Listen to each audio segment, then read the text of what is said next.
Halo, Assalamualaikum warahmatullahi wabarakatuh.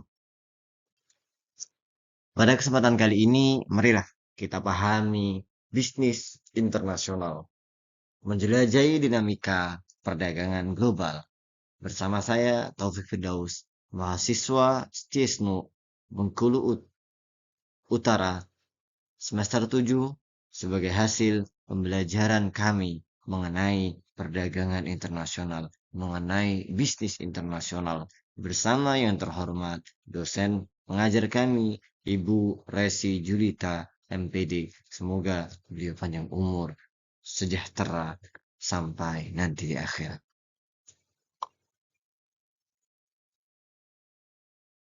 Oke, kita masuk pada daftar isi yang akan kita perdengarkan pada kesempatan kali ini, yaitu yang pertama, kita harus memahami definisi bisnis internasional. Kita harus mengetahui faktor pendorong perdagangan global. Kenapa itu dilakukan? Kemudian bentuk bisnis internasional. Kita juga tambahkan contoh hubungan internasional yang kita sudah bahas, serta manfaatnya. Tidak lupa, ketika sudah ada sebuah tindakan, pasti ada manfaat serta membawa tantangan. Maka pada poin ke-6 kita akan membahas tentang tantangan dalam perdagangan global. Kemudian setelah tantangan, maka kita akan mendapatkan kasus pada hal ini. Kita akan mengangkat sebuah contoh kasus dalam perdagangan global. Kemudian kita akan tutup pada slide ke-8, yaitu menutup pemikiran tentang bisnis internasional. Oke, masuk kepada definisi. Adapun bisnis internasional ini adalah sebuah transaksi yang melibatkan antar negara, mencakup barang, jasa, teknologi, investasi, dan perdagangan kerjasama global. Tujuannya untuk memperluas pasar, mengoptimalkan sumber daya negara, mendorong pertumbuhan ekonomi, dan hubungan internasional. Bisnis internasional ini berperan sebagai pendorong pertumbuhan ekonomi yang keterhubungannya secara global. Oke, itu definisinya. Kemudian, faktor-faktor pendorong perdagangan global ini kenapa kok dilakukan? Yaitu yang pertama adalah mengakses pasar baru, memanfaatkan kesenjangan sumber daya, dan memanfaatkan teknologi untuk efisiensi. Integrasi ekonomi dan inovasi teknologi juga merupakan faktor pendorong perdagangan global atau bisnis internasional ini.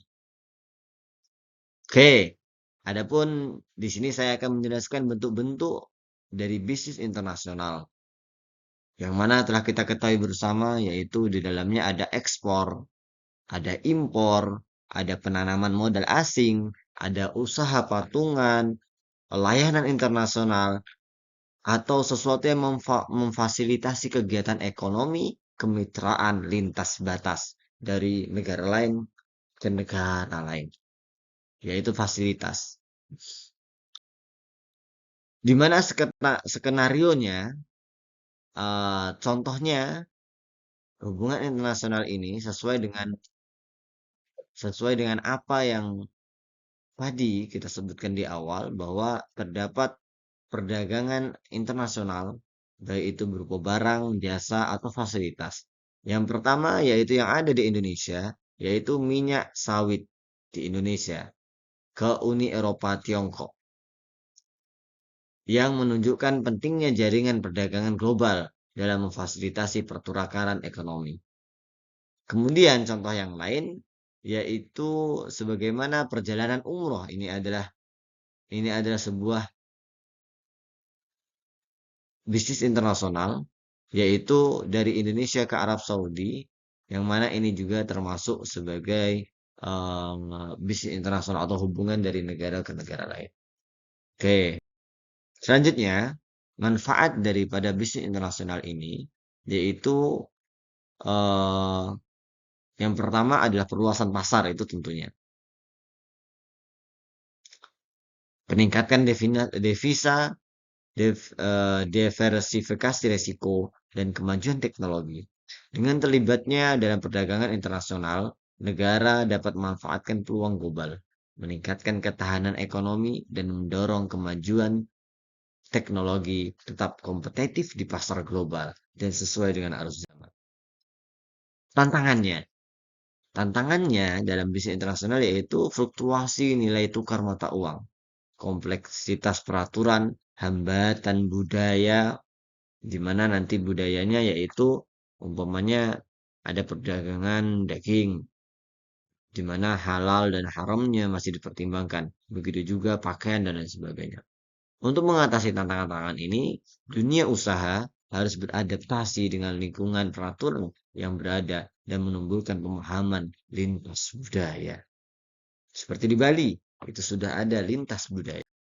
Oke, contoh-contoh kasus dalam perdagangan global yaitu contoh seperti ekspor kopi Indonesia yang menghadapi persaingan dari Vietnam dan layanan umroh yang menghasilkan peluang kerja menunjukkan kompleksitas dan peluang yang melekat dalam operasi bisnis internasional. Kasus-kasus ini menyoroti pentingnya peningkatan kualitas, strategi branding, dan penilaian dampak komunitas dalam memastikan usaha bisnis internasional. Oke, sudah masuk pada penutup mengenai pemikiran bisnis internasional, di mana bisnis internasional ini tidak bisa kita pungkiri. Telah kita pelajari sebagaimana urgen, sebagaimana penting bisnis internasional ini. Baik itu dalam pendorong pertumbuhan ekonomi, mendorong kolaborasi global antar negara, dan membuka jalan baru serta inovasi yang lebih baru. Sehingga masa depan perekonomian akan saling terhubung dan saling berkesinambungan, menarik investor untuk masuk dan menanamkan modal kepada negara lain. Itu secara negara. Untuk kita yang sekarang dapat kita lakukan dengan bisnis internasional yang sangat mudah kita akses seperti platform Shopee dan TikTok Shop, di mana Shopee dan TikTok Shop ini akan menjadi sebuah platform yang membantu kita melaksanakan dan mengamalkan bisnis internasional yang kita pelajari. Begitu juga sebagaimana yang telah diterangkan oleh Ibu Resi bahwa YouTube adalah sebuah platform yang menghubungkan kita kepada ranah internasional dan ini juga bisa dihitung sebagai sebuah hubungan global atau hubungan internasional.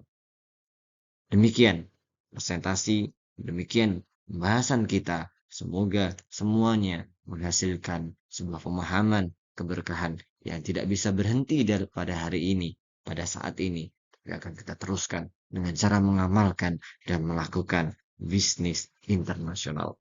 Assalamualaikum warahmatullahi wabarakatuh.